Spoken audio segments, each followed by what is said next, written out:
Okay, this is CPL 190.45 grand jury waiver of immunity. I'm going to read the definition via code so we get the exact words.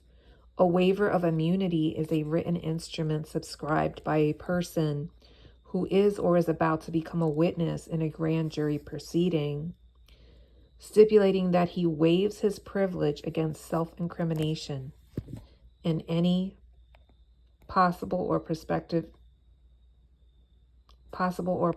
immunity to which he would otherwise become entitled pursuant to section 190.40 as a result of giving evidence in such proceeding. So basically, when he signs this waiver of immunity, anything that he testifies against, if he gives information about being involved in a crime, he's no longer protected, because with a grand jury, you automatically have a immunity unless you sign a waiver. If you sign the waiver, then you no longer have immunity. If you say something that you're involved in some crime, that could be used somewhere else. So the DA is always trying to get the witness to sign the waiver of immunity, this way that they're not immune from being prosecuted for something that they may tell, when they're being interrogated during the proceeding. Okay, 2, a waiver of immunity is not effective unless and until it is sworn to before the grand jury conducting the proceeding in which the subscriber has been called as a witness. So in order for that waiver of immunity to be legit, it won't be legit until it is sworn to before the grand jury. Okay, so it has to be sworn to. Let me see if I have any quick notes for 3. Hold on.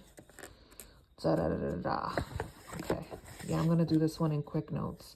So right, so it's not effective until sworn before the grand jury.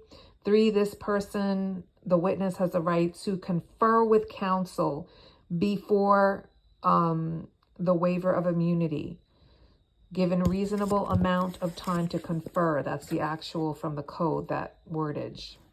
So the DA must inform the witness of all such rights before obtaining his execution of such waiver of immunity.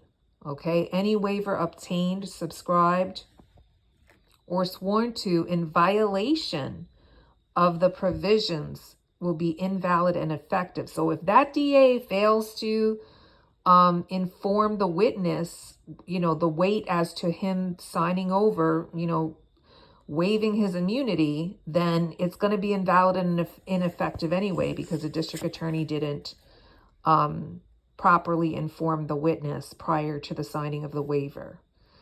Okay. And then 4, grand jury witness equals subscribes with DA written. Okay, so then there's the case of the grand jury witness subscribing to a written agreement with the district attorney that only specific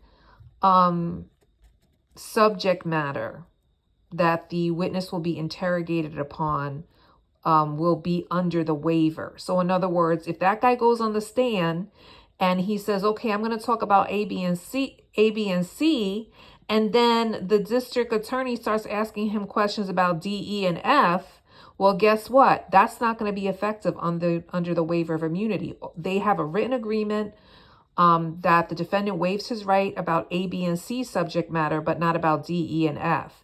So if the DA questions him on D, E, and F, that waiver of immunity is not effective for D, E, and F. It's only effective for A, B, and C. Okay, and so that's CPL 190.45. Title, Grand Jury Waiver of Immunity.